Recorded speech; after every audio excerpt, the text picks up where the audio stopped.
कालिया नाग मंगू हिरण से मात खाने के बाद गुस्सा से तमतमा उठता है और फुफकारते हुए आगे निकल जाता है। कुछ दूर जाने के बाद कालिया नाग को ये एहसास होने लगता है कि अब उसमें चलने की हिम्मत नहीं बची और न ही शिकार करने का ताकत बचा। वह अंदर ही अंदर टूटता जा रहा था और अपनी बेबसी पर अपने आप को कोस भी रहा था। क्या किस्मत पाई मैंने, मुंह के पास आया नेवाला भी छीन जा रहा है। कब तक यूं ही मुझे भूखे प्यासे भटकना पड़ेगा। अब तो मेरी प्यास से भी जान निकलते जा रही है। वह अब बूंद बूंद आते हुए धीरे धीरे आगे की ओर बढ़ते जाता है। तभी दूर उसे पानी के गिरने की आवाज सुनाई देती है। वह उसी की तरफ चल देता है जिधर से पानी गिरने का आवाज सुनाई दे रहा था। वहां जाने के बाद देखा पानी ऊंचे झरने से गिर रहा था, जिस कारण पानी का फव्वारा दूर तक जा रहा था और वातावरण को मनमोहक बना रहा था।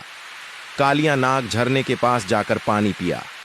कुछ देर आराम करने के बाद वहां से निकल जाता है अपने शिकार की खोज में, क्योंकि अभी तक उसकी प्यास बुझी थी, भूख नहीं। चलते चलते सोच रहा था, काश कोई मिल जाता जिसे खा मैं अपना भूख कम कर पाता। तभी उसे एहसास हुआ कि कोई इधर आ रहा है। ये आभास होते ही वह घासों के बीच छिप गया और उसके आने का इंतजार करने लगा। तभी देखा कि एक खरगोश उछलते हुए उसके तरफ आ रहा है। अब उसकी भूख और बढ़ती जा रही थी। अब उसे एक पल भी नहीं रहा जा रहा था। ज्यों ही खरगोश पास आया, कालिया नाग उसे पकड़ लिया और उसे खा कुछ पल के लिए अपना भूख शांत किया और आगे के लिए निकल गया। चलते चलते वह जंगल के दूसरे किनारे पहुंच गया। वहां पास ही के गांव के बच्चे अपनी अपनी बकरियां चरा रहे थे।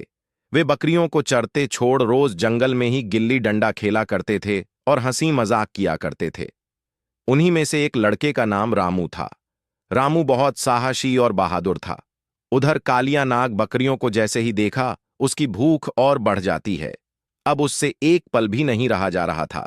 वह वहीं झाड़ियों के बीच पेड़ों के पीछे छिपकर बकरियों का इंतजार करने लगा और चुपचाप घात लगाकर बैठ गया ताकि कोई अकेली बकरी आए और उसका शिकार कर मजे से पार्टी किया जाए। उधर खेल खेल में ही गिल्ली दूर जंगल में जा गिरती है। गिल्ली को लाने के लिए रामू जंगल के कुछ अंदर जाता है।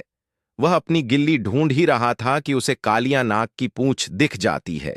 उसे समझते देर नहीं लगा कि कालिया नाग हमारी बकरियों को खाने के लिए आ रखा है।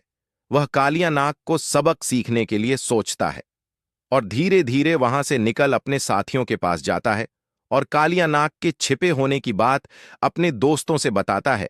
जैसे ही इस बात की खबर दोस्तों को मिली, उन सब ने मिल कालिया नाग को सबक सिखाने के लिए आपस में प्लानिंग किया। अगले भाग में देखते हैं क्या रामू की बहादुरी और उसकी दोस्तों संग की गई प्लानिंग कालिया नाग को मार पाती है, या फिर कालिया नाग अपने पसंदीदा डिश मेमनाको का खा अपनी भूख मिटा लेता है, या कालिया नाग रामू और उसके दोस्तों के हाथों मारा जाता है। कहानी का अगला भाग सुनने के लिए चैनल को लाइक एंड सब्सक्राइब जरूर कर ले। एक सवाल, रामू की जगह आप रहते तो कालिया नाग को मारने की प्लानिंग आप कैसे करते?